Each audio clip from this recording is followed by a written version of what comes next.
Começando. Antes de iniciar essa live, eu vou dar um tempo de uns 15 segundos, 20 segundos, só para o pessoal estar entrando para poder acompanhar a gente, né? Senão a gente começa a passar as informações e aí a maioria não acompanha, né? Vamos dar um tempinho. Olá, doutor Percy, a Grazi, todo mundo aí postado, conforme combinado. Bom, boa noite a todos que nos acompanham, né? Um grande prazer nesta quinta-feira, no dia 27, nós fazermos uma live para trabalhar a questão do Covid, né? Da pandemia no nosso dia a dia, das questões relacionadas à saúde. E antes de começar, eu queria só para pontuar uma live, essa live aqui. Ela é proposta pelo Mandato Coletivo Trentino-Tirolês, né? Do qual eu faço parte e fui escolhido como para representar nesta eleição, né? Então, eu sou pré-candidato a vereador, representando o Mandato Coletivo Trentino-Tirolês. Né? Com muita honra que a gente representa. Para quem não conhece, esse mandato coletivo, ele iniciou em 2015. Nós fomos vitoriosos, infelizmente aconteceu aquela tragédia, mas mesmo sem uma vaga, e para ser mandato coletivo precisa ter um mandato, né? Mas mesmo sem ter um mandato, nós mantivemos essa reunião, nós tivemos presente quase todos os domingos. A única vez que nós paramos foi no começo da pandemia, e hoje nós nos reunimos usando todos os critérios, né, preconizados pela Organização Mundial de Saúde, com o uso de máscara, álcool gel, distanciamento, e a gente faz as reuniões domingo de manhã.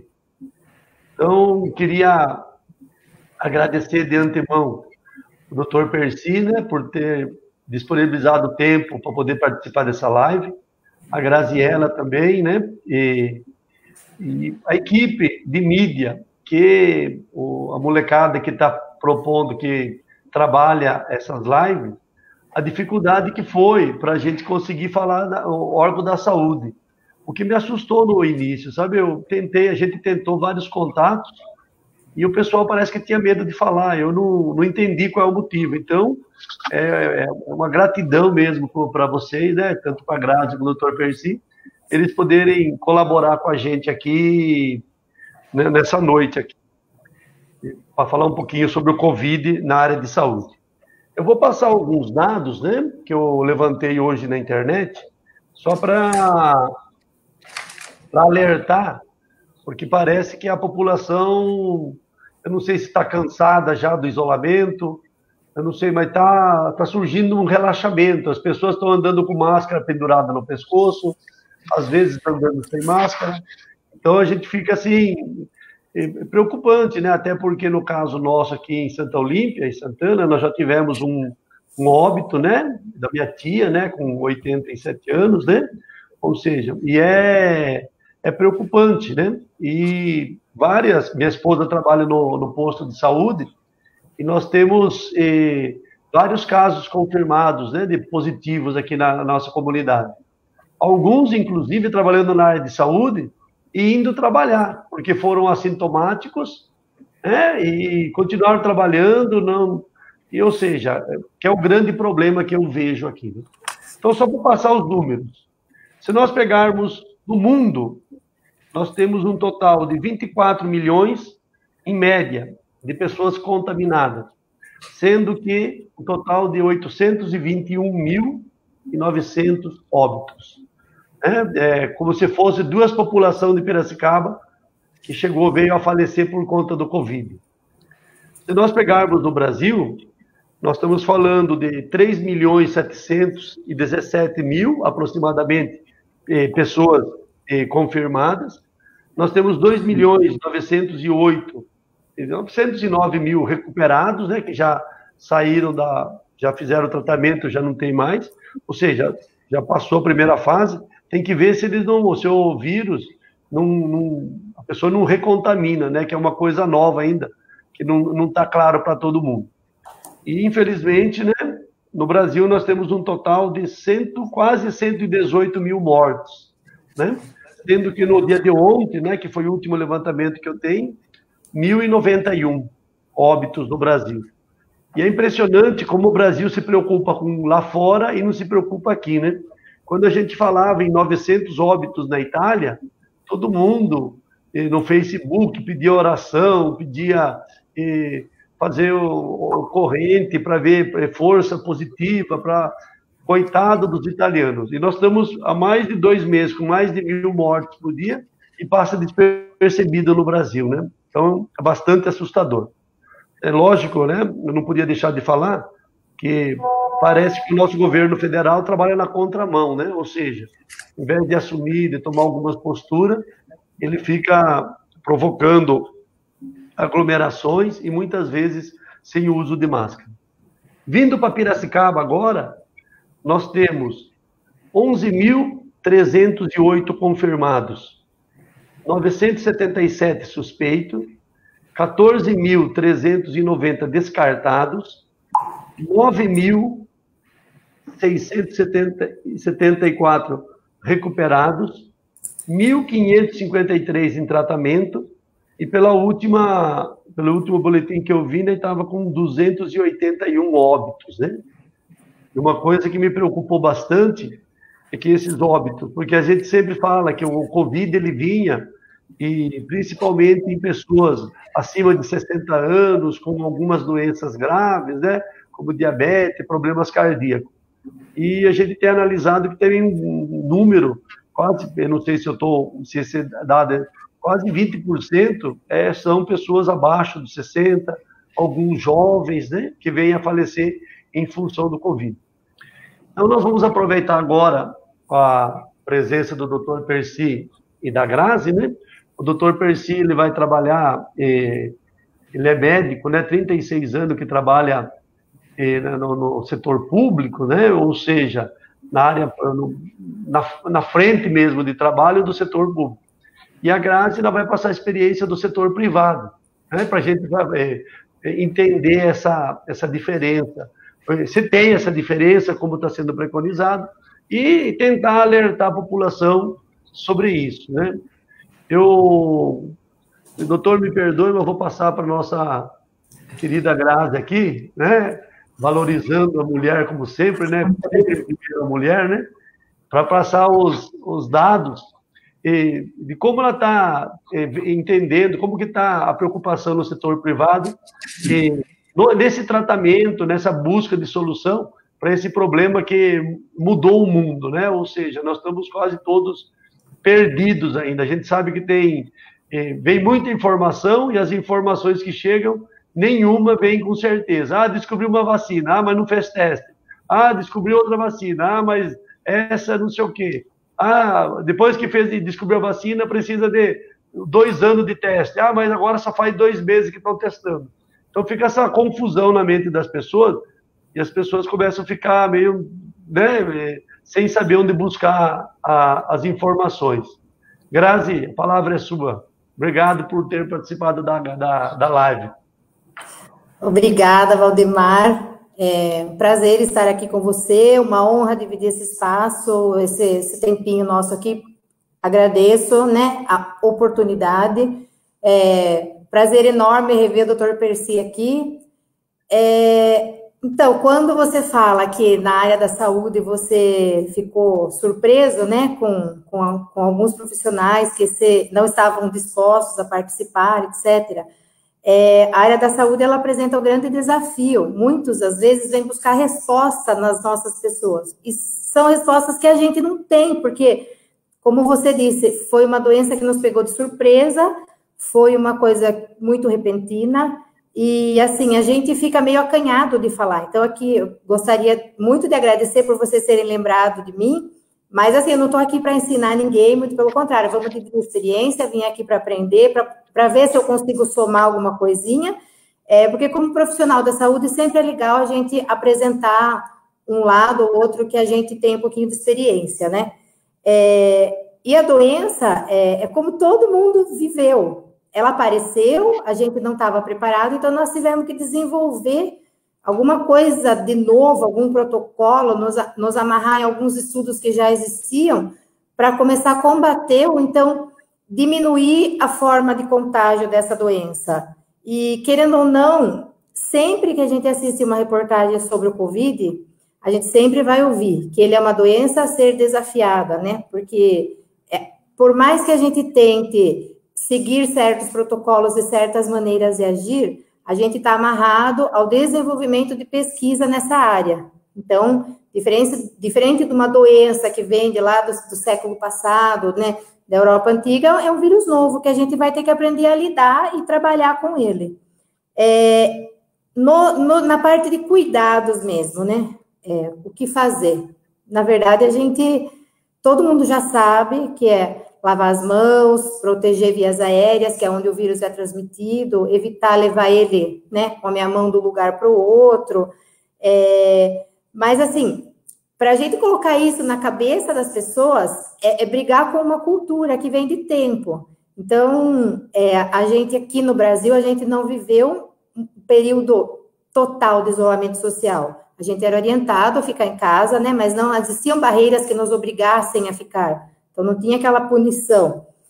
E hoje, com essa abertura, né, do comércio e essa diminuição dos casos em Piracicaba que a gente vê, assim, levemente, uma leve diminuída, a população acho que está esquecendo do nosso isolamento social, que hoje não é necessariamente o isolamento que deve ser feito, não o isolamento social de ficar em casa, mas um isolamento com responsabilidade, da gente se perguntar, por que eu vou sair? Para que eu vou sair? Onde eu vou? Quando eu vou? Será que eu preciso sair 2 a 3 vezes? Como eu vou sair? Vou sair usando máscara? Com quem eu vou me relacionar?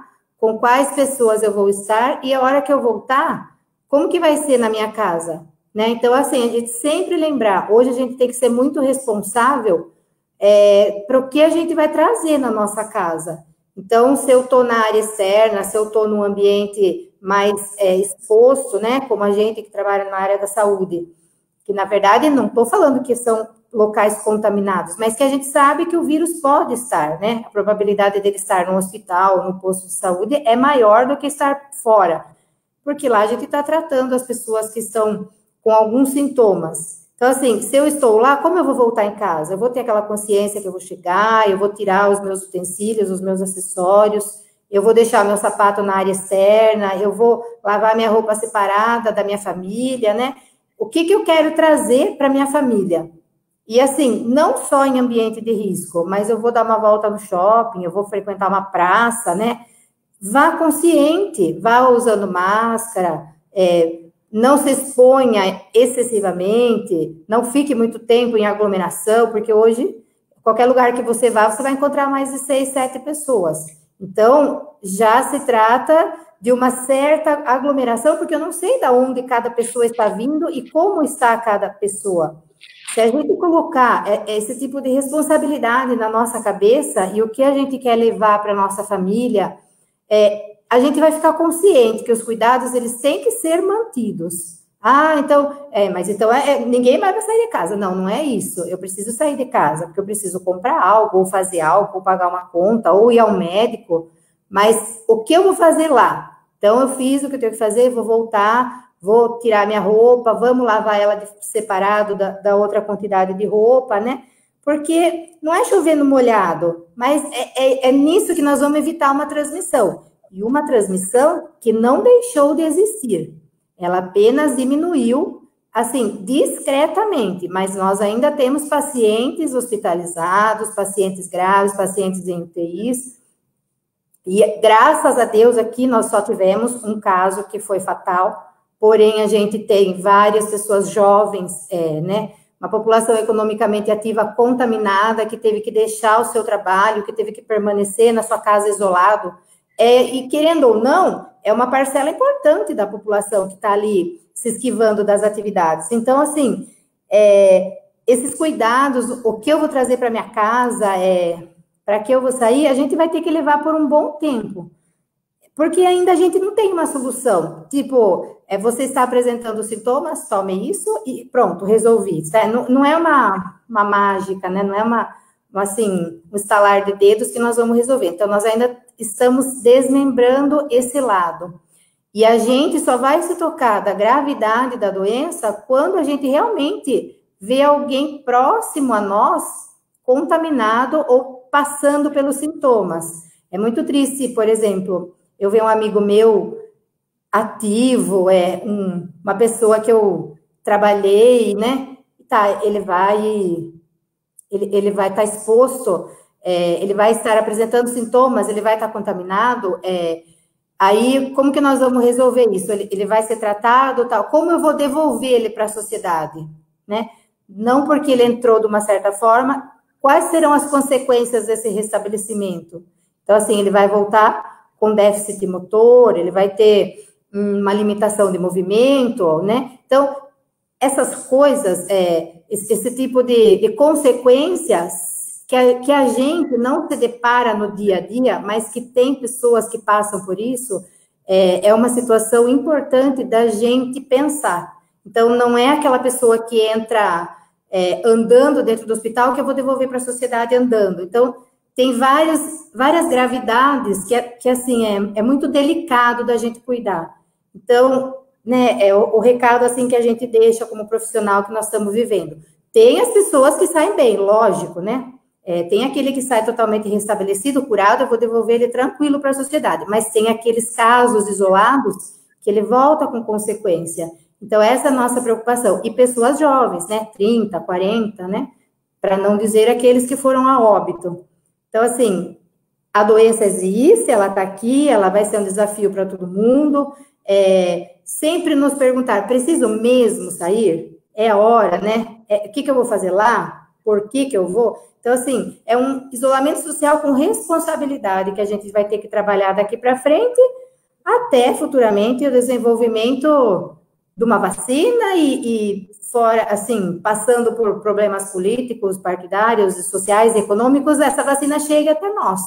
Então, assim, essa é a nossa grande esperança e o nosso desafio. Nós vamos ter que ter um pouquinho de paciência, um pouquinho mais de paciência, né? A gente já está passando por isso há quase 5 meses, 6. Então, segurar um pouquinho e tentar desmembrar isso. A Grazi, né, fala com muita propriedade sobre o assunto, é importantíssima a fala dela, quando ela coloca o tema, se realmente eu preciso sair, né? E a Lilian Goya, ela reafirma, né? Ou seja, outra enfermeira, né? Ela bate em cima, será que eu preciso sair mesmo, né? Eu tenho essa necessidade? E precisou sair? Ótimo, tome as precauções que são preconizadas pelo Ministério da Saúde ou pela OMS, né? Que é uso de máscara, álcool gel. É muito comum, às vezes até eu me pego despercebido. Você vai num local, você passa álcool gel e tal. Aí pega o dinheiro, guarda na carteira e esquece, né? O dinheiro circula na mão de milhares de pessoas, às vezes sai da mão de um, circula 4, 5 vezes, né, para 4, 5 pessoas no mesmo dia, né? Então, é um dado bastante interessante. Outro fato que a Graziella colocou, a questão da vacina, né? E aí eu quero fazer um apelo, porque nós temos que entender que, felizmente, no Brasil, nós temos o SUS, que às vezes foi muito criticado, que o pessoal coloca quase que jogado de fora, né, num tempo. Aí, com essa pandemia, percebeu quanto é importante, né, essa unificação, quanto é importante o SUS. Né? Se nós pegarmos o primeiro, eu esqueci o nome dele, mas o primeiro ministro, o Mandetta, da Saúde, uma das bandeiras dele, quando entrou, era acabar com o SUS. Depois ele ficou um defensor ferrenho do SUS. E é importante quando a Grazi fala assim, se sair vacina, se não tiver o SUS, é só quem tem recurso que vai tomar essa vacina. Né? E o SUS vem para colocar a disponibilidade de todo mundo.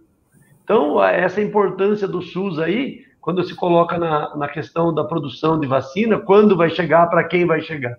Né? Lógico que vai ter critérios, né? Como tudo, não é para chegar, colocar tudo, até porque não tem condição de atender todo mundo nesse primeiro momento. Mas vai ser né, as pessoas que têm problemas cardíacos, quem tem mais de 60 anos, que são as pessoas mais vulneráveis. Né?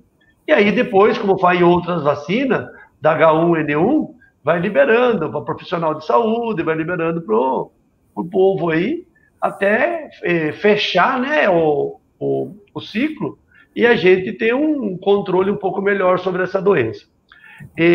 Eu queria aproveitar a oportunidade e colocar para o público que nos assiste, né, que se tiver dúvida, pode fazer a pergunta que eu repasso, tanto para o doutor Percy quanto para a Grazi. Agora eu vou passar a palavra para o doutor Percy, tá, para ele trabalhar um pouquinho como que está essa questão no SUS, né? Como que ele está entendendo, como está esse movimento dentro do Sistema Único de Saúde aqui em Piracicaba. Doutor, a palavra é sua. Bom, boa noite, professor Valdemar Correa, é um prazer muito grande, aceitei com muita alegria o seu convite para participar dessa live. Boa noite a Graziela Vitti, pessoa que a gente conhece de longa data também, convive. Peço que não façam perguntas difíceis, tem resposta para tudo. E eu quero dizer que o pessoal aí de Santana e Santo Olímpia está muito bem representado por você, Valdemar. E é um nome muito forte para compor a Câmara aí a partir de 2021, se Deus quiser. Parabéns pela iniciativa desse bate-papo, desse diálogo, porque eu defendo muito esse tipo de debate para que todos juntos possamos chegar a uma conclusão em cima dessa pandemia. Eu vou fazer uma pequena correção aqui, porque eu me aposentei, eu trabalhei 36 anos na rede pública, né? Principalmente no serviço de emergência, né? Eu trabalhei em todas as UPAs, que antigamente não se chamava UPA, através dos anos foram trocando de nome, né? Pronto-socorro, pronto-atendimento, UAU, agora UPA. E também trabalhei no centro de especialidades, fazendo pequenas cirurgias, e trabalhei nos últimos 15, 16, 18 anos da minha contribuição com o serviço público no SAMU e Central de Vagas. Mas eu conheço bem a rede pública, né? Faz 2 anos que eu deixei de trabalhar, quase 2 anos, mas eu sei como é que as coisas funcionam lá e também sei como é que funcionam na privada, porque eu ainda trabalho, sou médico da Unimed, trabalho na Santa Casa, no Hospital dos Fornecedores de Cana, e inclusive a gente teve o prazer de conhecer um monte de gente aí da região, né, que a maior parte do pessoal que mora em Santana e Santo Olímpia trabalha na área da saúde. E nós fizemos, assim, ao longo da nossa vida profissional, muitos amigos, né, muitos amigos. Eu digo que protocolos são bons para muita coisa e para outras coisas não. Às vezes o protocolo engessa o profissional da saúde. É uma pequena queixa minha como médico, porque, veja, geralmente quando alguém fica doente, o que acontece? Você procura um médico, né? Você procura um médico para fazer o quê? Um diagnóstico do que você tem e, consequentemente, um tratamento. Bom, como é que veio essa pandemia? Essa coisa começou lá na China, se alastrou pela Ásia, pela Europa, né? Estados Unidos, América do Sul, Brasil, né, que é onde a gente vive, e depois África. E ela veio, e hoje em dia, como a gente tem muita informação, né, nós temos aí WhatsApp, Twitter, Facebook, são tantos canais de informação na internet, e que todo mundo aprende, né, ou ouve falar de alguma coisa. E quando a gente fala de pandemia, o que a gente aprendeu? A gente aprendeu que é causado por um vírus, né, um vírus modificado do SARS-CoV-1, esse é o SARS-CoV-2, que é também conhecido como Covid-19, que transmite a doença, e as maneiras de se proteger, usando máscara, não levando a mão na boca, nos olhos, no nariz, quando fosse espirrar ou tossir, colocar o braço na frente, manter 2 metros, pelo menos, de distância, desde que você não esteja correndo uma pessoa da outra, enfim, a gente lavar as mãos com água e sabão, etc. e a gente aprendeu tudo isso através de protocolos, a exaustão do que se mostrou nas campanhas de internet, enfim, nas mídias sociais. Bom, isso é suficiente? Não. A gente aprende a se proteger, mas não é da cultura. Por exemplo, antigamente a gente via os japoneses e os coreanos, né, principalmente usando máscara lá do outro lado do mundo, e nós achávamos isso estranho. De repente, isso chega aqui no Brasil e todo mundo com máscara. Não faz parte da nossa cultura. Então, como fazer prevenção corretamente se nós não estamos habituados a isso? E não é por culpa de ninguém, é porque é assim. Você mesmo disse, às vezes você pega um dinheiro, uma moeda, e esquece, põe na carteira, põe no bolso, esquece de lavar a mão ou passar álcool gel. Até vira uma neura, né? Você ficar passando álcool gel todo momento. Fica quase que impossível você manter a guarda todo o tempo. E fazendo uma análise em cima disso, então, assim, a figura do médico, aí eu vou entrar nesse detalhe, eu fiz aqui, enquanto a Graziela falava, eu fiz aqui um esqueminha que eu acho que é interessante, porque nós, como médicos, temos sido cobrados, né, em relação ao que vai acontecer com essa pandemia, quando que ela vai acabar, se a vacina vai funcionar, enfim, uma série de perguntas que nós também não temos resposta ainda. Então, eu dividiria aqui em dois grupos, né? A prevenção, que todos sabem como fazer, o tratamento preventivo, que a princípio se usou muitos protocolos, né, com antibióticos, vocês se lembram da azitromicina, com antivirais, para quem não tinha tomado vacina para gripe, junto também com a hidroxicloroquina. Depois isso foi se provando na prática que não dava resultado, né? E esses protocolos foram sendo mudados. Os italianos, por exemplo, e no mundo todo não se usava corticoide no começo do tratamento hospitalar, e depois nos pacientes internados mais graves descobriu-se que o corticoide tem uma ação importante. Descobriu-se também que anticoagulantes têm uma função importante no tratamento para aqueles casos mais complicados. Então, quando a gente fala de tratamento, a gente fala de tratamento preventivo e hospitalar.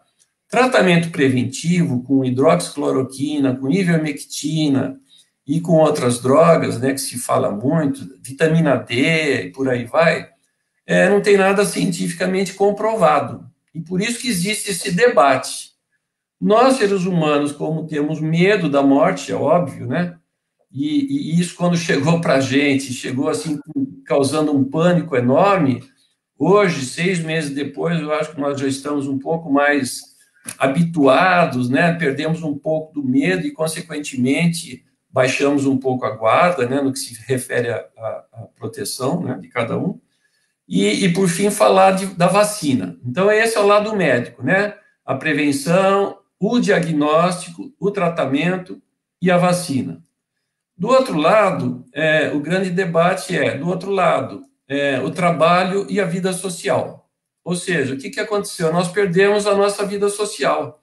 E isso tem um impacto muito grande na parte psicológica do indivíduo. Poxa, a gente não pode mais ir no cinema, a gente não pode mais ir ao shopping, tudo bem, agora está voltando com horários, com regras, etc. Nós não podemos mais ir a shows, nós não podemos mais ir a restaurantes, né, da maneira como nós fazíamos, nós não podemos mais fazer as festinhas de família e de amigos. Quer dizer, isso tem um impacto muito grande no emocional do indivíduo. Fora isso, né, da parte social, o lado do trabalho. Como é que eu vou fazer para alimentar eu mesmo, a minha mulher, o meu marido, os meus filhos, os meus netos, enfim, os meus dependentes? E, de repente, eu não posso mais trabalhar, eu tenho que ficar em isolamento. Então, como fazer isso? E aí, no meio dessa discussão toda entre prevenção, diagnóstico, tratamento, vacina, e o outro lado, vida social e trabalho, eu tento encaixar a política. E essa foi a grande dificuldade que nós, brasileiros, encontramos aqui, eu acredito que os americanos também, né? Que nós temos em comum? O que nós temos em comum com os Estados Unidos? Além da extensão territorial do nosso país muito próxima, a economia, o poder bélico, tudo isso é muito diferente, mas nós temos 2 presidentes parecidos, né? E aqui, para quem defende Jair Bolsonaro, não tenho nada contra a pessoa dele, mas enquanto presidente faltou um pouco de liderança para que ele pudesse, ele tem o poder para isso. Chamar todos os governadores, chamar as grandes cabeças pensantes nesse país, economistas, médicos, virologistas, epidemiologistas, infectologistas, fazer um grande debate e levar para a população do país uma contemplação, uma resolução em comum. E o que a gente assistiu foi o quê? Um debate muito grande, uma briga política entre governadores, presidentes, e aqui em Piracicaba a gente tem visto o reflexo disso. Quando a gente analisa os números, como você analisou, Valdemar, muita gente diz o seguinte, 3% praticamente da população de Piracicaba foi contaminado, né? E disso uma parcela até pequena faleceu. Porém, para aqueles que fazem parte do grupo dessas pessoas que morreram, é muito doloroso o luto, né? Então, é preciso, às vezes, que morra alguém próximo da gente para a gente poder entender a gravidade do problema. Eu acho que ninguém tem uma receita pronta de como fazer tudo isso, e eu acredito que a sociedade está construindo junto, nós todos estamos construindo as perspectivas para o futuro. Para quê? Para que a gente possa ter uma vida social próxima do que a gente tinha, eu acho que igual nunca mais, a não ser que a vacina funcione, e prometem algumas vacinas, né, da China, da Rússia, de Oxford, que é da Inglaterra, americana, e a gente não sabe qual é o efeito dessa vacina, só provavelmente no final do ano que vem, né, porque as vacinas começam agora no final do ano, começo de 2021, e nós temos aí pelo menos um ano, né, para a gente poder ter certeza se essas vacinas vão funcionar. E se elas funcionarem, aí sim a gente volta aquelas atividades que a gente sempre teve na vida, que a gente está acostumado e que agora a gente está até sentindo saudades, né? Isso aí. O doutor Percy fez uma fala, no meu ponto de vista, muito interessante, né? E eu queria aproveitar, o brasileiro ele tem um costume de se automedicar. Né? Ele tem esse costume de se automedicar. E como você falou, né? As pessoas estavam tomando azitromicina, é lógico que é antibiótico e precisa de receita médica. A hidroxicloroquina também, no primeiro momento, não era, agora é só com receita médica. Né? Os anticoagulantes, como você colocou, né? Para as pessoas que estão internadas, né? Com problemas respiratórios, né? Ele está dando um efeito. Mas eu fico preocupado quando a população, nesse momento de tratamento preventivo, né, que você colocou, doutor, não aconteça dentro de uma unidade de saúde, não aconteça com o receituário médico, com o acompanhamento médico, né, com o acompanhamento do profissional de saúde. E aí a gente tem uma coisa que se fala muito pouco no Brasil, que é interação medicamentosa. Que todo mundo passa a tomar o remédio achando que ele só traz benefícios. E quando você olha a bula, às vezes assusta mais do que o que ele pode causar. E assim, é pouco discutido no Brasil essa interação medicamentosa. Ou seja, eu vou tomar um medicamento, mas quando eu tomo junto com outro, o que acontece no meu organismo? Né? Gostaria que o doutor, não sei se dá para falar alguma coisa em cima disso, doutor. Dá sim. Essa discussão existe, inclusive, entre médicos, né? Eu tive a oportunidade de ver colegas médicos agindo como leigos, né? Tomando medicação profilática sem ter certeza, baseado em estudo nenhum.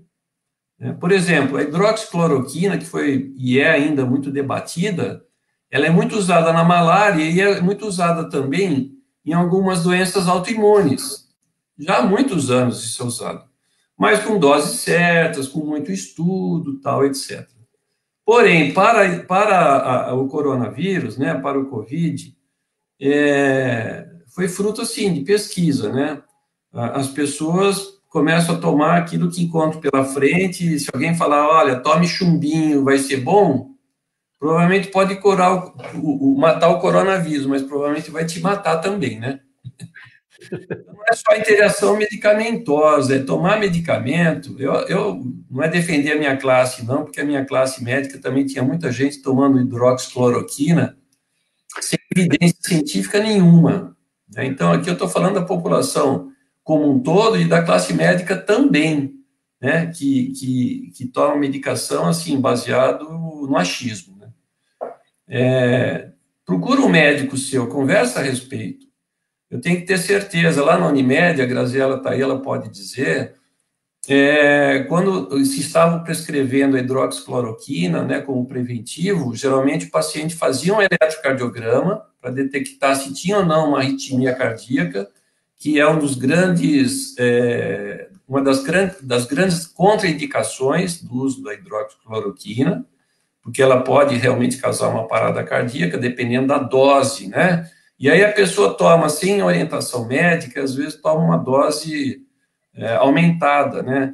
O pessoal da Amazonas fez um estudo lá na universidade, lá de Manaus, eles fizeram um estudo sobre doses e ficou comprovado que, dependendo da dose que você usava, a pessoa tinha uma facilidade maior de morrer pela droga. Então, eu não estou falando nem de interação medicamentosa, estou falando de uma droga que pode matar, porque você, às vezes, não sabe que tem um problema cardíaco e a droga pode piorar essa situação. Quando a gente fala da ivermectina, que foi um estudo dos australianos, a ivermectina usa-se em verminose e tal, então diz, olha, pelo menos você pode tomar isso daqui que não vai te atacar o coração, né? Eu não receitei para ninguém, mas muita gente veio pedir receita disso. Falei, olha, você vai lá e tenta comprar sem receita, porque se você morrer, não vai ter meu nome e meu carimbo embaixo. Então, a gente tem que prescrever aquilo que a gente realmente sabe que funciona, né?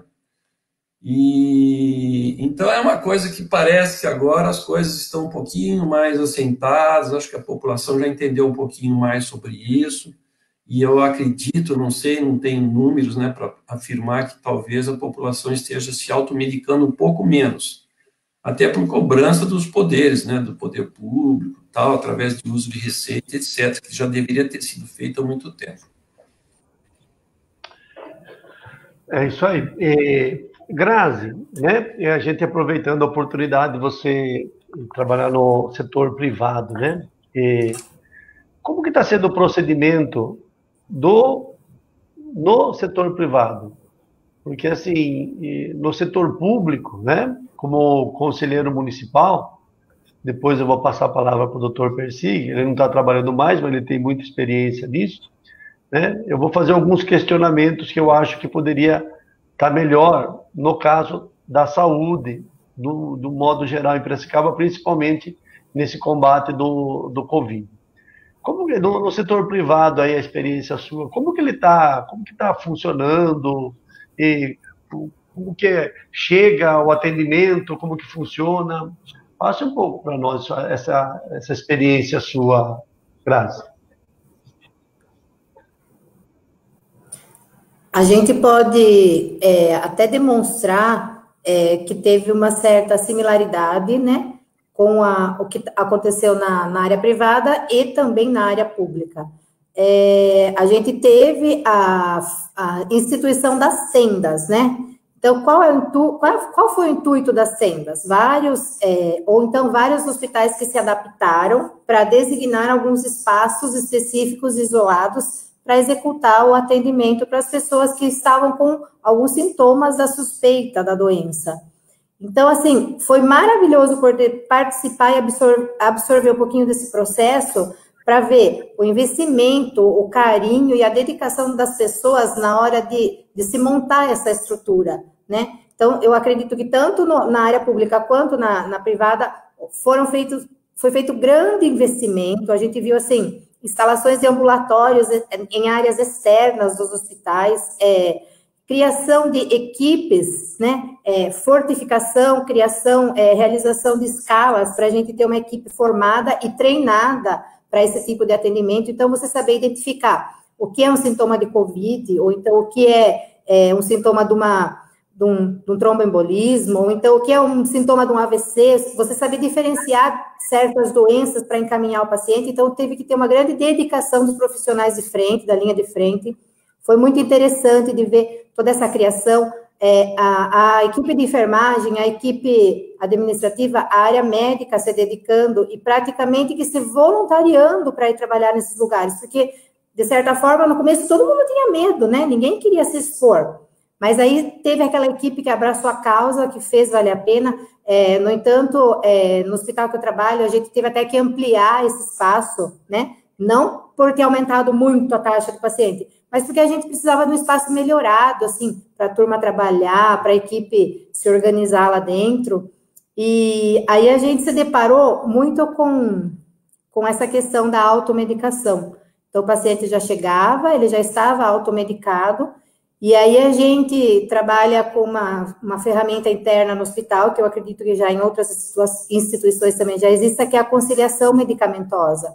Então, assim, como o Valdemar falou, né, a interação medicamentosa que não é vista muito no nosso país, mas dentro do hospital onde eu atuo hoje, a gente tem uma conciliação medicamentosa, que é feita por uma equipe de farmacêuticos e enfermeiros treinados, que daí a gente já consegue captar o que o paciente usou e o que ele vai utilizar, o que eu posso tirar, o que eu posso somar, e no que ele usou, o que pode deprimir o estado geral dele. Então, aí a gente conseguia captar vários casos de automedicações. E aí a gente tinha os médicos capacitados na tenda para diferenciar os casos e para estar ou acolhendo de forma a fazer isolamento social na residência e orientar essa família que eles deveriam prestar atenção nos sintomas, ou de acordo com a gravidade da situação, esse paciente ele ia ser recebido no hospital e ficar isolado num determinado setor, que eu acredito que todo mundo já sabe, né, que a gente tem nosso setor para os pacientes com sintomas e tratamento de COVID ou casos suspeitos, onde eles são cuidados por uma equipe diferenciada, capacitada, que já está orientada quanto aos cuidados. E uma coisa importante, né, nisso é que, internamente no hospital, o nível de contaminação desses profissionais que estão ali na porta de entrada e cuidando dos pacientes COVID é mínimo, porque o profissional está tão orientado, tão ciente com o que ele está cuidando, que ele pouco se contamina, diferente de outras áreas que assim, não que não tenha, mas é muito baixa a quantidade de contaminados nesse setor. Aí a gente tem o restabelecimento desses pacientes e a gente devolve eles para a família com uma integridade total. Ou então a gente tem uma piora desse quadro clínico, que também nós temos o serviço de UTI preparado já com os leitos para receber esse paciente, né, que está mais debilitado, para realizar os cuidados. Uma coisa interessante que, assim, a gente vem reparando é que quando a pessoa, o profissional, o familiar, ele já teve o COVID, ele não acredita numa segunda contaminação. Então, assim, a gente vê um certo relaxamento, né, quanto ao uso de EPIs, principalmente, né? Então, hoje a gente trabalha, eu, por exemplo, trabalho no setor que eu posso receber qualquer tipo de paciente, eu não sei quem eu estou recebendo, né? Então, assim, para a gente é disponibilizada uma máscara PF2, que é a N95, né? Que ela protege a gente contra aerosóis, que são as mínimas partículas de contaminação do vírus. Então, a gente tem essa máscara disponível e nem sempre a gente está usando ela no período integral que está no hospital, porque ou porque o profissional acha que ele não vai se contaminar, ou então porque o profissional já foi contaminado e ele não acredita que ele já está imune. Então, assim, é muita novidade chegando junto, né? É muita coisa junto com a doença, né, com os sintomas do COVID, que a gente ainda não sabe interpretar se a pessoa que já teve vai ter de novo ou não vai ter. Então, assim, fica aqui uma dica para quem já teve, ou então para quem nunca teve também, é primordial isso, para estar se cuidando sempre, porque a gente, assim, está vendo alguns casos isolados de segunda contaminação. Então, isso prova que a segunda contaminação, ela não é impossível, né? Então, temos que tomar muito cuidado nessa situação também que envolve a melhora e depois uma recontaminação. Grazi, quando fazendo parte do Conselho Municipal de Saúde, eu fiz um questionamento para o Dr. Moisés, que ele representava a Secretaria Municipal de Saúde na época. Naquela ocasião, dentro do Conselho, ele é um dos gestores que representa a gestão.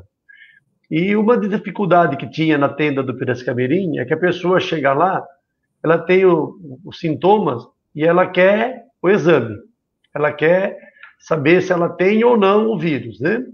E a gente sabe, eu não sei especificar o exame, mas tem 2 tipos de exame. O primeiro que eu vou analisar o anticorpo, e aí eu preciso de 8 dias de contaminação para ver se o corpo reage, tal, se ele já produziu o anticorpo. E tem aquele que é o cotonete dentro dos orifícios, das narinas, onde você coleta e faz análise do vírus, né? No caso específico do setor privado que você trabalha, que tipo de exame eles estão fazendo, né? E qual o critério para fazer esses exames? A princípio, a gente tem um score, né? É uma tabelinha que o paciente chega e aí ele vai falar os sintomas. Então, vamos supor que ele vai falar para mim, eu estou com falta de ar há 2 dias, febre alta há 24 horas, eu estou com tosse produtiva, eu estou sentindo mal-estar, uma tontura, uma náusea, uma dor de cabeça. Então, cada sintoma ganha uma pontuação. E aí, no final, ele tem uma somatória que vai me dizer se ele é ou não indicado para a coleta do SUAB. Ou então, um tipo de exposição, se ele tem alguém contaminado na família, né? Mas, principalmente, os sintomas. O doutor Percy conhece bem essa rotina, ele pode complementar se eu estiver me esquecendo de alguma coisa, mas o que a gente, de antemão, faz é o teste do cotonete, tá? É o SUAB. Então, com isso, o paciente já é orientado a permanecer em casa, isolado dos demais membros, né? Se só ele estiver, por exemplo, na residência, até que o SUAB fique pronto. Se der positivo, a gente vai tratando os sintomas, a febre, o mal-estar, ou então até um antibiótico para uma possível amidalite, se for o caso, um descongestionante, e aí o Dr. Percy tem mais propriedade do que eu para estar falando, e vai ficar isolado do restante da família. O que a gente vai precisar prestar bastante atenção nesse período? Uma piora desse quadro ou um restabelecimento. O que é uma piora? A falta de ar do COVID, ela é muito presente e significativa. Então, por exemplo, eu vou subir um lance de escada de um andar para o outro de um apartamento, ou então de uma residência que seja um sobrado. Eu já não consigo subir da mesma forma como eu subo habitualmente. Ou então eu tenho uma rampa para chegar na minha casa. A falta de ar do COVID, ela é, assim, detectável de uma hora para outra, porque a capacidade de expansão pulmonar desse paciente, né, devido ao acometimento, comprometimento de brônquio, né, e aí vai nas explicações fisiológicas de cada organismo, ela é bastante presente. Então, assim, a grosso modo, o próprio paciente, quando ele está piorando, ele já sabe que ele não está bem, ele começa a ficar impaciente, aí você tem uma mistura de ansiedade, e em alguns casos acabam retornando e tendo que ser até hospitalizado. Na maioria dos casos, a gente, graças a Deus, a gente está observando pelos números do país que a gente está conseguindo restabelecer essa população e esses indivíduos voltam para ficar saudáveis. Então, assim, o que a gente estava vivenciando dentro do hospital é que dos indivíduos contaminados, né, profissionais, a gente estava fazendo o teste de IgG e IgM, né, que no caso era aquele da pontinha do dedo, o famoso teste rápido, que ele mostra para a gente se o paciente já negativou, ou se ele ainda não negativou e está positivado. Então, aí nós vamos ter um teste rápido positivo para a COVID, ele continuaria afastado, ou então a gente teria um negativo para a COVID e até um certo positivo para estar imune ao vírus, que seria um brinde que o profissional acabou ganhando, né? Só que hoje, como a pandemia está muito alastrada, né? Então, a gente já não tem essa obrigatoriedade da coleta do teste rápido, a gente só espera o período de isolamento e o profissional já volta às suas atividades. Geralmente, restabelecido dos sintomas. Então, a gente respeita o período do isolamento, que a maioria das pessoas fazem em casa, que seriam as 2 semanas, né, os 15 dias, e aí retoma a rotina das atividades normais, desde que ele não tenha nenhum sintoma. Não, é porque eu recebi várias denúncias, né, das pessoas, principalmente dos tiroleses. Eu fui na tenda do Piracicamirim, né, quem estava pelo SUS, né, que era um dos locais, e agora eu fui informado, parece que agora a prefeitura saiu no jornal a informação, que disponibilizar a antiga UPA do Vila Cristina, né, porque agora montou a nova unidade de pronto atendimento, e está disponibilizando, né? O que já é um ganho, né? Mas o pessoal ia até lá, você tem os sintomas, volta daqui 8 dias para fazer o teste, né? Ou seja, que era o teste para detectar se a pessoa tinha imunidade, já tinha, né, produzido anticorpo ou não. E o pessoal voltava tudo revoltado. Voltava aqui, ou seja, o que eu fui fazer lá? Perdi tempo, tenho que atravessar a cidade toda, chegou lá, e não foi nada, né? Ou seja, o pessoal esperava algo mais, a população esperava algo mais. Outra coisa importante que eu acho que vai ser bom para Piracicaba, eu ouvi colocando Piracicaba vai fazer 50 mil testes, né? Para detectar como está a contaminação na população. E aí sim, tentar detectar os assintomáticos, né? Que eles transmitem, mas não apresenta sintoma nenhum, que eu acho que é o mais grave, né? Essa pessoa que circula, não tem nada, não sei o quê, tem aquele relaxamento natural, né? Não tem o sintoma, e acaba transmitindo e levando, às vezes, acometendo por um familiar, e aí esse familiar com outros problemas, chega até a óbito, né? Então, doutor, como que você entende isso, né? Eu critiquei na época a prefeitura do ponto que ela podia informar. Eu falei, mas por que você não informa que não adianta ir lá, que se você só tiver os sintomas, que você precisa de 8 dias de sintoma, porque aí você detecta o anticorpo? Ou por que a prefeitura não fez esse teste, né? De detectar o vírus. Eu não sei se é mais caro, não tenho essa informação. Como que você analisa isso, doutor? Bom, Ademar, assim, no serviço público, né, foi montada a tenda realmente lá ao lado do pronto-socorro do Piracicamirim, né, da UPA do Piracicamirim, e ali foi feito um trabalho semelhante ao que se faz, por exemplo, no Hospital da Unimed. Também foi montada uma tenda com protocolos próprios, né? A grande diferença é que os pacientes positivados na tenda do Hospital Unimed se internam lá no Hospital Unimed, e os que são positivados na tenda do Piracicamirim são encaminhados ou para o Hospital Regional, a princípio, né, que é quem mais estava recebendo paciente Covid, ou para a Santa Casa ou para o Hospital dos Fornecedores de Cana. Bom, lá no começo, quando nós estávamos ainda com os primeiros casos, você via essas tendas praticamente vazias. Acontece que geralmente, né, todo ano, entre maio e agosto, é a época nossa de inverno, onde chove pouco, o clima é propício para a disseminação de qualquer tipo de vírus, né? Quando a gente tem muita gripe, vamos chamar de gripe, né? O vírus da influenza. Então, o que aconteceu? De repente, começou a aumentar muito, tanto na tenda do Piracicamirim, como na tenda do Hospital Unimed, o número de casos. Então, veja só que interessante, pessoas indo para as tendas, e aí vamos falar do serviço público, né? E você faz parte lá do conselho, fica difícil, mas o conselho tem que ter respostas também junto com o poder público, e aí que a gente discute se realmente o conselho é ouvido, né, pelo poder público, né?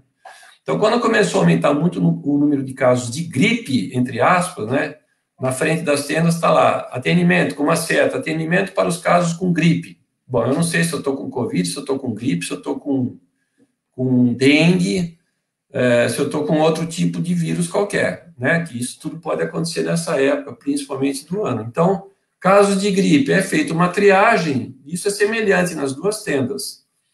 Agora, quando começou a aumentar o número de casos, veja, as tendas ficaram lotadas.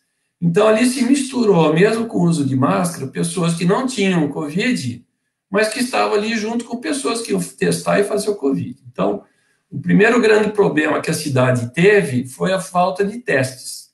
Eu também li hoje que Piracicaba foi escolhida como uma das cidades, né, que vão receber 50 mil testes. Eu estou pagando para ver, tomara que isso realmente aconteça. Esses testes, né, quando a gente fala do SWAB, que é o PCR, né, o exame rápido, com aquele cotonete atrás do nariz, um exame meio chato, mas é rápido, geralmente 2 dias para ficar pronto, você vai detectar o quê? Se você tem o vírus, se você está transmitindo. O outro exame, que é para ver se você já tem anticorpos, porque às vezes você adquiriu o vírus, mas não teve praticamente sintoma nenhum, ou não teve sintoma, ou teve sintoma muito fraquinho, e o indivíduo pensa, eu não tive nada, eu tive uma dor de cabeça, eu não tive coronavírus. Como é que você sabe? Você não fez o teste. Então, esse teste feito depois, que são as imunoglobulinas, né, que a gente testa IgG, IgM, é para saber, é indicado para aquelas pessoas que já tiveram, né, e hoje em dia eu não vejo assim grande utilidade, porque já tiveram, comprovadamente já tiveram, eu acho bobagem fazer, mas principalmente aqueles que tiveram contato com alguém que teve vírus, morando ou não na mesma casa ou no trabalho, e depois de uma janela, né, de 8 dias, então você faz esse teste, você vai testar o quê? Ver aqueles que tiveram contato com o vírus e desenvolveram resistência. Né? Teoricamente, não se pega de novo, mas isso ainda não está muito certo. Eu fico satisfeito de ouvir que lá o antigo pronto-socorro do Vila Cristina, o Frei Sigrist, né, vai servir agora como base, né, de apoio ou de se divulgar, né, o que se pretende fazer agora na saúde pública da cidade, né, porque é lógico, não se pensa só em quem tem plano de saúde, mas principalmente do lado do SUS, que é a grande população necessitada, que é quem mais está exposto, né, porque são nessas comunidades onde você encontra a maior concentração de pessoas. Esses testes que vão ser feitos, né, que são as dosagens de imunoglobulinas, vão servir para quê? Para tentar direcionar as pessoas para isolamentos. Como é que eles vão fazer isso? Eu não sei, porque eu volto a dizer, não existe fiscalização. Veja que tem pessoas que iam às tendas e vão às tendas simulando um quadro de gripe, dizendo que estavam com gripe, para tentar fazer o teste. Quer dizer, elas se expõem, o que diverge da orientação primeira. Se você tiver uma queixa qualquer de dor de cabeça, de tosse, de febre, fique em casa. Fique em casa, tome um Tilenol, um paracetamol, tome uma dipirona, tome só um sintomático. Mas não venha ao pronto-socorro, não venha ao hospital. Né? Essa era a orientação primeira. Isso daí acabou se perdendo. As pessoas saíram a campo e vão, e às vezes nem tiveram sintoma nenhuma de gripe, chegam lá na tenda e dizem que tiveram, que estão tendo, enfim, para tentar fazer um teste. Isso faz com... Então, isso não é só o problema do serviço público, da política da cidade, mas conscientização da população. A população, a gente sabe, tanto na área pública como na privada, né, na área de saúde, que pacientes sabidamente contaminados, com teste positivo, saíam e saem das suas casas, vão ao supermercado, vão à farmácia, convivem com outras pessoas, por quê? Porque estão bem. Eu estou bem. Então, é como diabetes e hipertensão. A doença também é praticamente silenciosa. Se você está bem, você fala, eu não tenho nada, porque você não vê o vírus. Só que você esquece que você pode ser uma arma, né? Você não vai morrer, mas você pode matar uma outra pessoa que pode adquirir o vírus que você transmitiu. Então, é bom que a prefeitura traga esses testes mesmo, mas assim, não adianta só você testar a população. É preciso que a cultura das pessoas entendam que elas têm que cumprir algumas metas. Por exemplo, na China, que muito se criticou a China, né? Porque a China talvez foi vírus fabricado em laboratório, não foi do morcego, A verdade é que a China conseguiu controlar rapidamente, o país mais populoso do mundo, conseguiu controlar mais rapidamente, né, a onda de contágio. Por quê? Porque lá eles usavam aquele QR Code do celular. Então, o indivíduo, o cidadão, entrava no elevador, ele passa o QR Code, sai do elevador, ele passa o QR Code, quer dizer, pelo celular você tem uma busca dessa população contaminada. Então, junto com os testes, você pode fazer essa vigilância. Porém, como é que você vai fazer depois para cobrar isso da população? Santos, que é uma cidade que eu tenho ido muito, né, para Santos e tal, lá as praias, que são lugares abertos, né, de convívio pessoal, eles fecharam as praias e depois, então, eles estabeleceram regras de horários de uso da praia, não para ficar na praia, mas para você circular pela praia, em determinado horário do dia, a polícia lá da cidade, a polícia municipal, passavam com sirenes, apitos, e a população toda saía da praia e ia embora para casa. Parecia aqueles filmes, sabe, aqueles filmes de transmissão de vírus, aqueles filmes de ficção que a gente vê no cinema, na Netflix. Mas eles cumpriam, então a população tem que fazer essa parte, né? Tem que cumprir essa parte, não é só o serviço público. Então, o atendimento na rede pública é mais ou menos semelhante. Agora, os protocolos têm que avançar, né? Porque você não pode juntar todo mundo numa tenda e ali misturar quem tem Covid e tudo mais. Como fazer isso? É conversando entre todos nós, a sociedade discute isso e constrói isso juntos, é a minha opinião. Doutor e Grazi, nós estamos com 1h01, eu vou passar 2 perguntas, né? Uma do Marcos, eu vou pôr na tela aí para vocês, acho que vocês estão recebendo também, e depois uma da Milena Stênico, né? Nossa estudante de medicina aqui. Espera aí. Então, ó, muito se ouve dizer que a maneira com que está fazendo a internação, entubando o paciente, e até já ouvi-se dizer que entra no hospital andando e sai falecido por conta desse erro, entre aspas. Isso tem algum fundamento? Grazi, pode começar. Eu acredito que erro não. Porque, assim, igual eu estava comentando, a gente identifica a piora do paciente, a gente hospitaliza esse paciente, e aí, assim, mediante a qualquer evento de piora, qualquer alteração que tenha no quadro clínico dele, qualquer alteração em exame de imagem, ele vai receber o tratamento designado ali dentro do hospital. O que a gente tem nessa doença, que é quando eu comecei falando lá no comecinho, a gente tem consequências importantes. Então, o que o Marcos coloca aí, você entra andando e sai falecido por conta desse erro.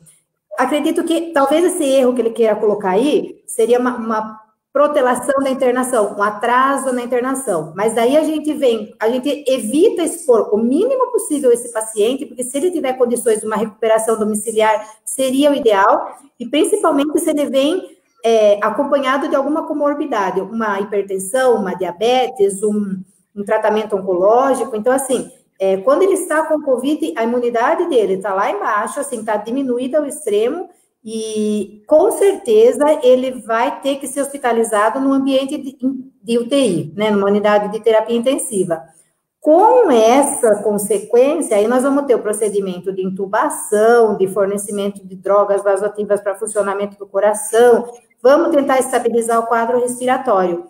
Mas aí a gente cai nessa novidade da doença. A que será que essas consequências estão relacionadas? É uma coisa genética do paciente, tem a ver com as doenças de base que esse paciente já tenha, então aí nós teremos as complicações, nós vamos ter aquele paciente que nós não vamos conseguir restabelecer ele integralmente, pode ser que ele tenha uma alta da UTI com uma traqueostomia e uma insuficiência respiratória, que ele tenha que voltar para casa, se restabelecer com oxigênio, e aí ele vai começar com fisioterapias, para que daí, a um determinado tempo, ele retorne. ou nós vamos nos deparar com aquele também que vai ter uma insuficiência cardíaca, uma complicação extrema, e ele vai vir a óbito. Então, essa é a dificuldade do tratamento com essa doença, que é muito triste, e como está distante das nossas realidades domiciliares, a gente tende a pender para esse lado do descuidado. Então, assim, as consequências, né, que eles saem falecidos por causa desse erro, não seria nem talvez um erro, mas sim uma complicação da própria doença, que é um fato que às vezes a gente esquece, né, porque está distante da gente. Se o doutor Percy quiser complementar alguma coisa, eu acredito que seja mais ou menos essa a pergunta dele. Doutor. Valdemar, você pode colocar essa pergunta de novo? Muito se ouve dizer que a maneira como está fazendo a internação, entubando o paciente, até já ouvi dizer que se entra no hospital andando, sai falecido por conta desse erro. Isso tem algum fundamento? Bom, eu não sei se eu vou saber responder, se é essa resposta, ou se eu vou esclarecer, mas é o seguinte, critérios de intubação, independente da doença, é o seguinte, quando você tem, por exemplo, um trauma de crânio, então você tem uma perda de consciência, existe uma escala que a gente usa, o Corpo de Bombeiros também conhece essa escala, chamada escala de Glasgow, que vai de 3 até 15. Então, dependendo do nível de consciência, abertura dos olhos, resposta verbal, movimentos do paciente, você vai dando uma numeração para essa escala. Um Glasgow de 8 para baixo, entre 3 e 8, é indicativo de intubação. Quando se trata não de trauma de crânio, não de problema neurológico, mas se trata de um problema respiratório, independente da causa, independente da doença que levou, pode ser um problema pulmonar, pode ser um problema cardíaco, pode ser uma doença infecto-contagiosa, uma doença infecciosa que levou a pessoa a ter uma septicemia e cai a saturação de oxigênio. Então, você usa o quê? Critérios de saturação, que é aquele aparelhinho que você põe no dedo chamado oxímetro. Normalmente, um oxímetro de uma pessoa normal é de 92% para mais.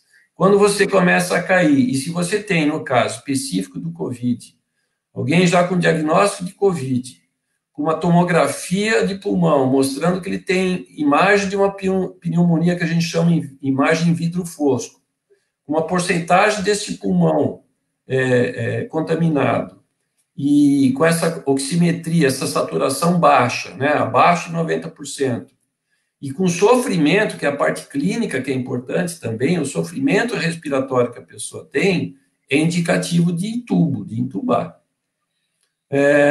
Aí vai também, isso é protocolo. Agora, a interpretação médica é de momento e é com o paciente. Tem pacientes que estão mal e recusam ir para uma UTI, recusam ser intubado. Porque qual é a imaginação que você tem? Bom, eu vou para o tubo e eu não vou voltar, eu vou morrer. É mais ou menos o mesmo medo que as pessoas têm quando vão tomar uma anestesia geral para fazer qualquer tipo de procedimento cirúrgico. Será que eu vou acordar da anestesia? Então, eu não sei dizer se isso é um erro, né? Mas é assim que tem funcionado os protocolos aqui no mundo todo. Não sei se eu respondi. Outra pergunta, né? A Milena Stênico, ela é estudante de medicina, e ela faz o seguinte: vocês acham que em Piracicaba houve ou ainda há muita subnotificação de casos? Quer começar, doutor, ou agrade? Posso responder primeiro? Pode. Continua havendo e vai haver ainda subnotificação, né? Não esquecer também que são incluídos no número de casos não só os comprovados, né, os diagnosticados, mas aqueles suspeitos. Eu tenho um filho com meu nome também, chama-se Percy, é médico, trabalha na Santa Casa, trabalha no covidário da Santa Casa e passou por uma situação lá muito difícil, porque teve uma senhora com idade que chegou lá com um problema pulmonar tal, e na tomografia feita, deu lá a imagem de vidro fosco. E isso até pela Organização Mundial de Saúde, pelo Ministério da Saúde, né, a vigilância, através da vigilância sanitária, é critério para você imaginar que a pessoa seja encaixada no caso de suspeita de coronavírus, né? foi feito o teste, mas a paciente foi para a UTI, mas acabou falecendo antes do teste ficar pronto. O que a lei recomenda? Que você seja enterrado, né, em plástico, etc., e não haja velório, né? E aí a família ficou irritada, ameaçou meu filho, tal. Lógico, a família fica ansiosa, fica nervosa, e parece que a culpa é do profissional. Não, ele estava lá cumprindo uma obrigação que a lei exige. Então, depois a paciente chegou ao resultado, era negativo. Mas esses pacientes entram na notificação de casos positivos, mesmo sendo só suspeitos. Existem pessoas que não fazem o teste, portanto, não são notificados, né? Por exemplo, nós temos um companheiro que a esposa, no dia 26 de junho, procurou a tenda do Piracicamirim com queixa de gripe, diagnosticaram uma gripe, mandaram para casa no dia 9 de julho, né? 26 de junho para 9 de julho, ela voltou pior, aí fizeram o teste, no dia 9 colheram o material dela, né, o swab, o material foi encaminhado para o Adolfo Lutz em Rio Claro no dia 13, ficou pronto no dia 15, eles foram receber o resultado no dia 21. Então, veja, praticamente quase um mês, essa paciente, entre ter os sintomas, ficar doente, melhorar e ficar boa, graças a Deus, ela ficou aí, né, esperando o resultado, né, mais de 15 dias. O que aconteceu? Muita gente da família pegou e essas pessoas transmitiram para outras. Nem todas entraram na estatística de notificação. Grazi, quer completar? O que eu vejo, né, respondendo um pouquinho da Milena, é que a gente não tem testes suficientes, né? Nós não somos uma China que vai lá e faz uma filinha de carro e testa todo mundo, que é muito prático, que seria o sonho de todo cidadão aqui, né? Nós não vamos descobrir os assintomáticos, né? Vai ser uma ótima oportunidade essa vinda desses 50 mil testes aí para a cidade. O assintomático, ele também transmite, né? E, assim, a nossa subnotificação vai ficar assim, essa interrogação. A gente pode ter muitos contaminados que a gente não vai saber. O que eu acredito é que, assim, os casos positivados, né? Porque a gente estudou, a gente trabalha num sistema de notificação, é que os casos notificados positivos, eles são fidedignos, né? O que a gente, como profissional da saúde, tem que acreditar que a gente trabalha num sistema correto, onde esses casos que já são positivos, eles são realmente positivos. Eu até discuto isso muito com algumas pessoas que discordam, que, né, vários casos estão subnotificados, muitos que não são positivos, ou são, lógico que vai acontecer certas divergências, mas a gente tem que concordar com que o sistema que a gente trabalha, quando o paciente é positivado, ocorre efetivamente essa notificação para a nossa vigilância.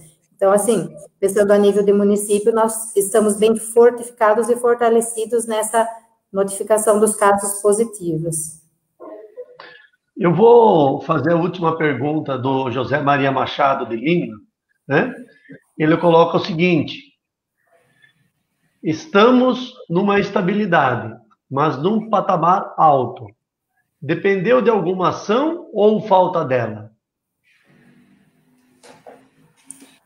Posso começar? Pode. Olha, José, essa daí é a grande verdade e você acaba de jogar no colo de cada um de nós, né?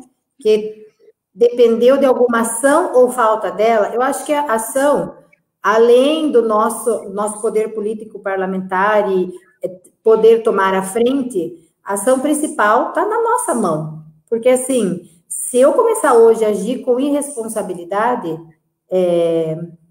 não vai ter jeito, esse Covid nunca vai acabar, né? Então, assim, depende de alguma ação, depende da minha ação, da sua, de todo mundo que está aqui, de todo mundo que está em casa, né? Lógico que se o poder público pudesse investir quanto mais, né? Como perguntou a Milena, tem subnotificação, tem falta de teste, só que, assim, vai ter que partir de cada um de nós começar isso, nós vamos ter que nos cuidar da nossa família. Eu vou para a tenda, né, como o Valdemar colocou, eu vou para a tenda e não colheram. Tá, mas por que eu estou indo na tenda? Será que eu estou indo no lugar certo, procurar uma assistência? Eu estou com os sintomas do Covid? Não estou falando que quem foi na tenda e não foi atendido não tinha Covid. Calma, gente, não é isso, né? É muito difícil a gente comentar certas coisas nesse ponto. Mas, assim, eu preciso ir à tenda. Quando eu voltar, eu vou ter os cuidados, porque eu estava no meio externo. Poderia estar melhor, dependendo de uma ação política hoje? Claro que poderia, né? O doutor Percy, antes da live, eu acho que a gente estava conversando sobre o possível lockdown. Depois, se ele quiser entrar nesse quesito, eu acho que seria interessante a gente fazer essa suposição, que aqui na nossa cidade não teve nada desse tipo. Mas, assim, hoje vai depender de cada um de nós. Nós não vamos poder esquecer que quem já teve não vai ter de novo, né? Não podemos afirmar isso. Não vamos poder começar a ter as nossas atividades normais e habituais de antes da pandemia tão breve. E vamos ter que esperar um pouquinho para ver se essa vacina chega e a gente consegue essa imunidade tão sonhada para a gente restabelecer a nossa vida da rotina. Se depender da gente aqui de Santana e Santa Olímpia, né? Eu acho que o Valdemar, que a esposa dele trabalha na UBS, quando saiu a vacinação da gripe, no começo da pandemia, a gente teve uma experiência muito interessante. A adesão das pessoas para a vacinação da gripe foi essencial. Então, assim, se brevemente a gente tiver, né, essa vacina aqui, com certeza a cobertura vai ser total. Vamos apostar, porque as pessoas que participaram da campanha da gripe, né, até a gente teve um movimento de vacina a domicílio, o pessoal da comunidade, da associação se organizou, as meninas do posto foram super solícitas, participaram, então a gente vacinou os idosos na residência, foi muito interessante. Então, assim, vamos depender de ações políticas, de divulgação, da chegada da vacina, mas também vamos depender bastante das nossas atitudes daqui para frente. Doutor? Pergunta difícil, né? Permite algumas interpretações, mas eu vou procurar responder de maneira objetiva. Eu acho que, no primeiro momento, a doença cresceu, a contaminação cresceu de maneira até um pouco lenta por causa de ações, né? De ações tomadas, de isolamento, né? O chamado isolamento vertical, né? Não horizontal. Então, muita gente, no primeiro momento, ficou em casa, não saía muito às ruas. Vocês lembram que o número de carros nas ruas era menor, as lojas fechadas, enfim. E aí, depois, as coisas começaram a desandar, né? Começou esse critério de zona amarela, zona vermelha, zona laranja, baseado em dados de epidemiologia e também em vagas de UTI. Esses foram os critérios adotados aqui no estado de São Paulo. Então, no começo, eu acho que houve uma ação. Agora, o que ele diz, assim, apesar do número crescente, parece que a curva está se estabilizando e até com uma certa tendência a cair. Aí eu acho que não foi nenhuma ação, nem falta, nem alguma ação tomada, sabe? Existe uma coisa discutida em medicina chamada imunidade de rebanho, que é a população se imunizando, mas parece que você precisa ter em torno de 50% a 70% da população contaminada para você falar de imunidade de rebanho, que seria esse achatamento da curva e as pessoas se imunizarem, mesmo que não tenham tido contato diretamente com o vírus. Então, como o número ainda é baixo de contaminados, não dá para se falar de imunidade de rebanho. Então, fica difícil dizer se houve uma ação. Eu acho que, a princípio, sim. Depois, acho que o pessoal relaxou um pouco, não cobrou tanto e as pessoas voltaram, e aí os números cresceram de maneira assustadoramente. Felizmente, parece que a coisa está estabilizada, mas eu não acredito que foi por alguma ação efetiva de parte do governo, seja ele municipal, estadual ou federal. Em relação ao lockdown, que a Graziela comentou, a gente estava falando realmente aqui, eu acredito que se lá atrás, no começo, nós tivéssemos levado isso tudo a sério, e isso sido imposto, qual era o medo do lockdown? Que houvesse corrida aos supermercados, houvesse saque, né? Com a população com medo que faltasse comida, coisas assim. Então, talvez isso tenha passado um pouco da decisão dos nossos governantes. Mas se nós tivéssemos feito 2 semanas, né, que é o período geralmente que leva para o vírus contaminar e a pessoa ficar bem ou não, se por 2 semanas nós fizéssemos um lockdown, quer dizer, tudo fechado mesmo, de verdade, mas até programado, falou, olha, a partir de tal data, vai fechar tudo, cada um fica na sua casa e quem sair vai ser multado ou preso, ou sei lá qual tipo de atitude deveria ser tomada. E aí, depois desses 14 dias, nós vamos sair, voltar todos com regras. Possivelmente, eu não tenho resposta também, possivelmente, talvez nós tivéssemos um número menor de óbitos no nosso país, na nossa cidade. Isso aí, pessoal, nós estamos com 1h20 de live, né? Tem mais algumas perguntas aqui, mas eu vou fazer só uma coisa bem rápida mesmo, né? A Patrícia Forte, ela faz um comentário, mas se os sintomas da gripe são parecidos com os sintomas do Covid, quando eu devo procurar a tenda? Né? Percy, rapidinho, vai lá. Eu acho que aquela primeira orientação de ficar em casa seria melhor, né? Então, por exemplo, você está com sintoma de gripe. Uma gripe, em média, leva de 5 a 7 dias. E você toma medicação e você melhora dos sintomas, né? Congestão nasal, dor de cabeça, febre, dor no corpo, coriza, coisas desse tipo. Ora, se você está em casa, né, procurando ficar lá, né, não sabe se é gripe ou se é Covid, né, e não sai na rua, e toma medicação sintomática, passou esse prazo de 7 dias e você não melhora, acho que teria que ir na tenda. Ou, se nesse prazo de 7 dias você tem uma piora importante, mesmo tomando medicação sintomática, também é indicativo de ir para a tenda. Eu acho que é isso. Legal. Eu só, para terminar, né, a Zélia, né, ela é agente de PSF, e ela está colocando, foi um tema que nós não trabalhamos, da importância do PSF, né, por conta da descentralização do atendimento. E o PSF, como ele trabalha muito com a parte educativa, né, preventiva, é de fundamental importância. Infelizmente, eu estou, como eu falei, no Conselho Municipal de Saúde, e a gente vê hoje muitos dos PSFs de Piracicaba que não estão totalmente, vamos dizer assim, o número de profissionais, eles não foram repostos, né? Eu vou dar um exemplo nosso do PSF aqui.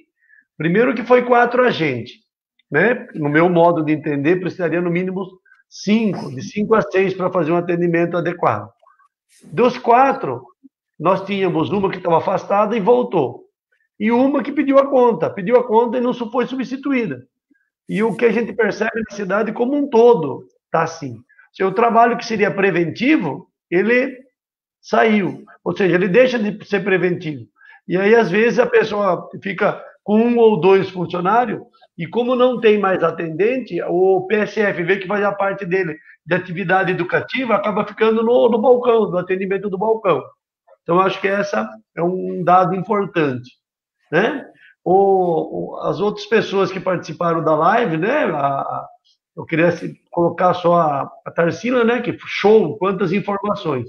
Amo essa live. Parabéns, né, Valdemar, equipe do mandato, né? Obrigado pela contribuição, né?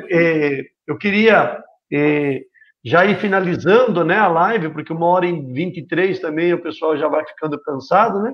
Dar a palavra para a Loba, né? Eu vou falar Loba porque teve aqui a Mariana Negri, Loba querida, né? Então, Grazi, tá? Fica à vontade, né? E dar as considerações finais para a gente já ir terminando essa live. Bom, a Mariana pergunta se nós estamos preparados aqui em Piracicaba para atender a nossa população, né? Eu pude, assim, presenciar o desenvolvimento e a implantação desse sistema. Então, assim, hoje a gente vê os hospitais se adequando e se readequando na quantidade de liberação de leito, de liberação de UTIs, de criação de espaços de UTIs, e, assim, com muita propriedade que eu falo que Piracicaba é até uma referência, porque hoje a gente tem hospital regional na cidade, né? Então, hoje nós estamos fornecendo atendimento para cidades da região, além do hospital regional, a gente tem as vagas do SUS em 2 grandes hospitais da cidade, e a gente tem hospitais particulares também se readequando, né? Ampliando espaço de UTIs, desenvolvendo espaço para aumento de leitos. Então, isso é muito importante. Na verdade, não só para esse tipo de doença, mas as administrações hospitalares, elas estão totalmente envolvidas. Eu também tive uma experiência na atuação em saúde pública, em outros hospitais também da cidade. O comprometimento, né, para desenvolvimento de leitos e medidas e ações e protocolos para esse tipo de cuidado, não só para o Covid, mas para qualquer doença infecto-contagiosa, né? A gente já passou pelo H1N1, né, que também foi importante.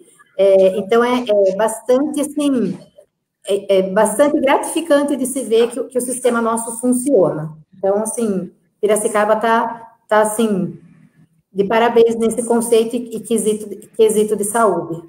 Tá, Valdemar, eu vou aproveitar aqui, né, que nós já estamos finalizando, agradecer, tá, pelo convite, assim, espero ter contribuído de alguma forma, como eu falei no começo, eu também não sei tudo, foi um prazer aprender com o Dr. Percy também, tá, e vou dar parabéns para a sua equipe técnica, aqui em casa eu também tive a minha equipe, viu, então foi o meu marido que deixou tudo pronto aqui para mim, eu cheguei, só sentei na live, tá bom?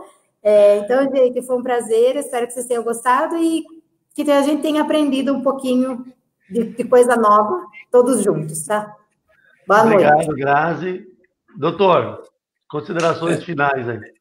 Eu quero agradecer mais uma vez, né, a presença aí da Graziella.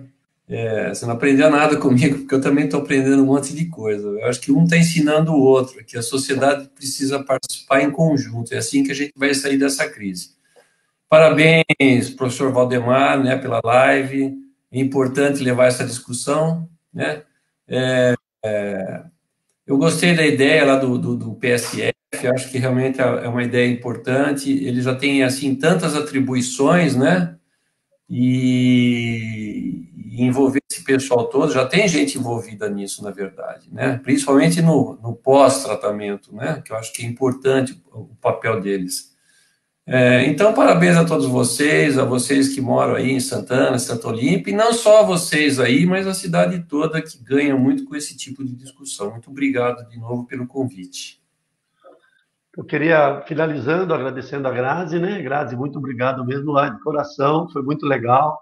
Doutor, muito obrigado, né? Tivemos a oportunidade, né? A gente ainda vai se encontrar, né? Nós estamos num pleito, né? Municipal aí, estamos envolvidos aí na candidatura do professor Adelino aí, mas a gente vai se falar num outro momento sobre esse assunto. Muito obrigado mesmo, tá?